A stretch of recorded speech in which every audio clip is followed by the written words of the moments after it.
Alright guys, Bodybuilding Gamer here for another one. Another one of my favorite movies.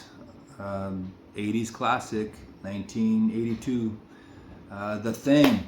John Carpenter's The Thing. Who hasn't seen this movie? I don't know. If you haven't seen it, you gotta watch it right away.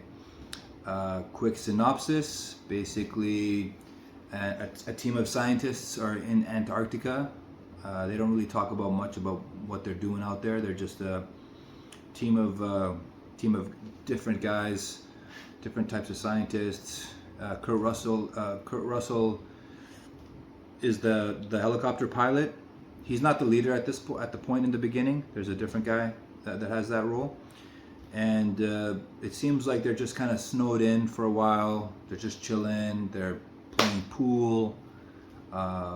Playing poker, playing cards, drinking, relaxing, having fun, and then all of a sudden they hear shots outside, and it's a helicopter chasing a dog. And I remember the first time I saw this movie, it was like so intriguing to try to figure out what the heck is going on, like what's up with this situation, why is this helicopter trying to kill a dog? And eventually they get to the camp, and the dog runs into the camp to try to save itself, and the helicopter stops. The guy gets out.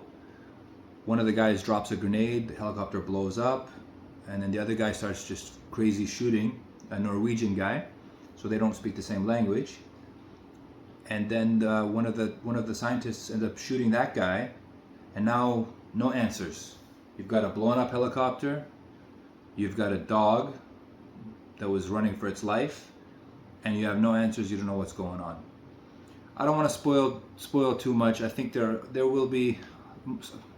I don't want to assume that most of my audience has seen these movies, because it would be a shame to do that. So from now on, I'm going to try my best not to spoil anything, unless you want me to do longer spoiling reviews. But the long story short for the synopsis is that now you got the dog on the base. The dog is acting like a dog. There's nothing really going on. And then Kurt Russell decides, he wants to take the helicopter out. It turns out that the Norwegians had another base in Antarctica as well. And he wants to take a helicopter to that base and find out what's going on. So he ends up going with the doctor, one of the doctors. And they go down there and they find it all blown up, shot up, set on fire, just completely destroyed. They gather a bunch of tapes and recordings to try to figure out what's going on. Oh, yeah, and then they take the information back. They go through it, and they find out that these Norwegians actually ended up finding this spaceship, which had crash landed. We don't know how many hundreds or thousands of years ago. And they're going through it, and then they find a piece of an ice block away from the ship, and it has something in it, and they don't know what that is. So they bring that back with them, and actually, do they bring it?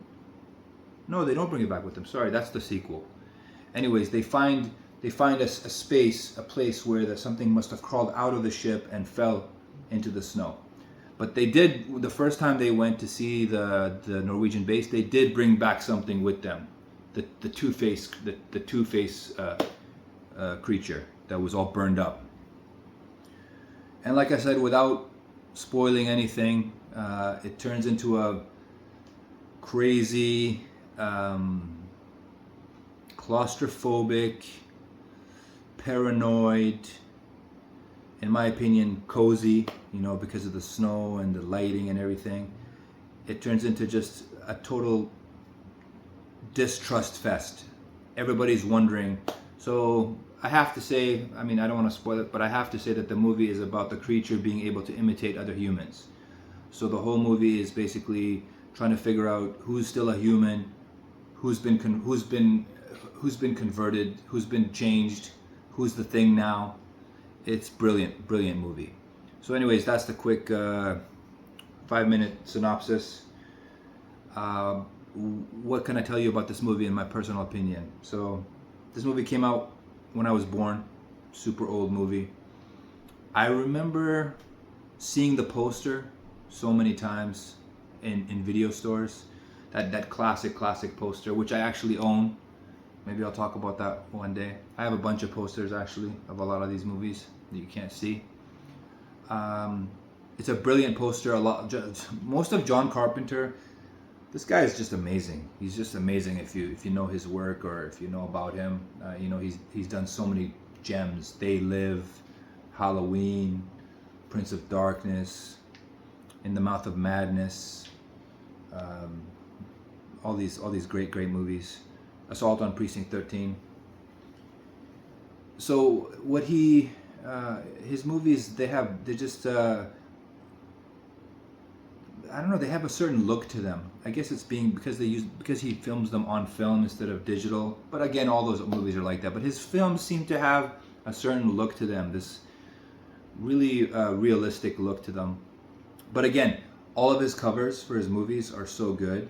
He does all the music. Majority of the music he does himself. He didn't do the music for this one. That was Ennio Morricone, I think, who I believe might have passed away recently. But the music is so good. When I was younger and I used to watch this movie, it can be for a younger person a very downbeat experience because of the nature of the movie, the nature of what's happening, the nature of the situation, and the music especially. But as I've watched it so many times now, it's like it's a pleasure to watch. It's not so much of a downbeat thing. One of the great things about this movie as well is that I guess because he had a lot of post-production time, extra time, there's so many things in it that you don't pick up the first time you watch it, and there's so many questions that you have after you watch it that it's intriguing. Like, this movie has sparked conversations among fans for the last 40 years. For example, like they're wondering, there's a scene where a person is shown in a shadow, and that person becomes vulnerable to the thing and gets basically body snatched type thing, gets changed, mimicked or whatever, and you wonder, who is that?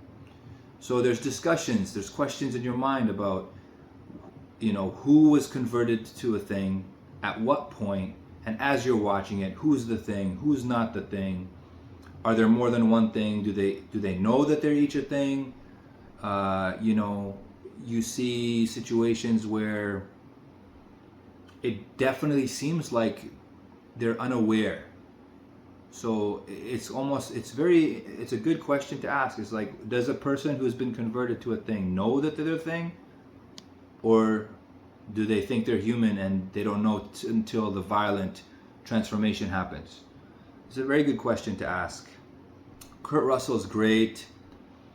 The entire cast is. Keith David is awesome. All the other. That's one thing about this movie that really stands out from other movies. I don't know how. It's like they don't give you any much background information on these characters. There's no real character development up until the point. But somehow, I don't know if it's the wardrobe or the way their subtle acting and their very subtle movements and the way they treat each other and talk to each other. But when you start watching the movie, you almost feel like you already know them. You kind of know what they're like, and you like them. Each guy looks different. Each guy acts different. Like, there's so many other movies now when you watch them, they're just cardboard cutout characters. Like, for me, a movie should always make you care, should always make you either hate or like or love or care about the person, and especially if that person is gonna die. So when I watch a movie, I want it so that I care about these characters, so that I care what happens to them. And a lot of these newer horror movies or slasher movies or whatever you want to call it, the characters are so just blah, whatever. It's like, when they die, I don't care. I don't care if he dies. I don't care if he lives. I don't care if he goes off for coffee in the middle of the movie and never comes back. Makes no difference to me. But this movie, it's like you like the characters. They're so interesting to watch. And I've told so many of my friends too that, like, this is such a cozy movie, which people think is crazy because this is like a really violent, gruesome horror movie.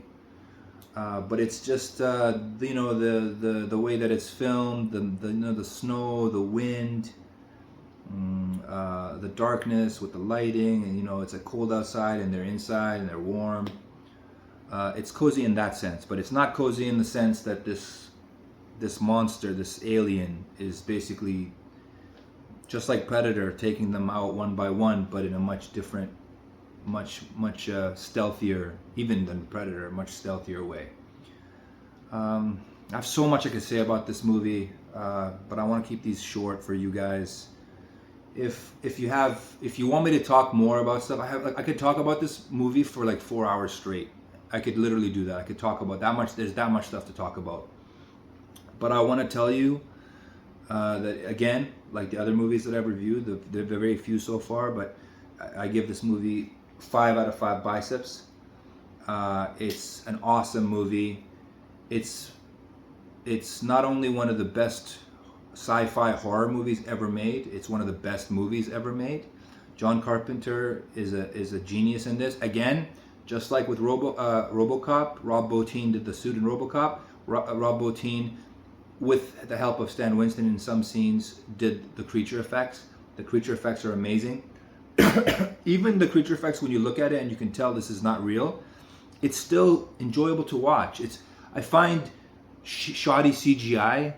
I'm gonna quote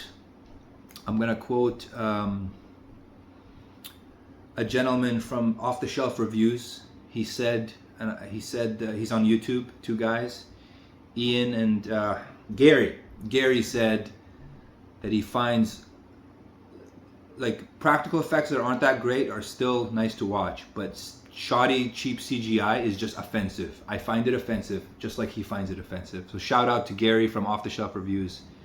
I subscribe to their channel and I love it. And yeah, it's a good movie. As I try to talk about with my other movies, I watched this at a pretty young age. I can't remember when. Definitely not suitable for kids.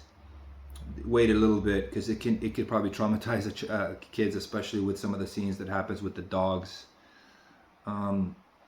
If you haven't seen it, it's a great movie to watch. You'll really enjoy it. It's John Carpenter, Kurt Russell, Keith David, all those actors in their prime, on top. Ennio Morricone, amazing job with the music. I'm not sure who the cinematographer is, but it's amazing. Practical effects are amazing. Acting's amazing. The set pieces, the pacing is amazing. It gives you time to digest and you know, take everything in. This is a classic. This is really a sci-fi classic, one of the best that you'll ever see. Will stand the test of time, and it's a shame, as with many of John Carpenter's movies, it's a shame that it didn't do well when it was released. It was panned by critics. You know, they were so gung-ho on E.T.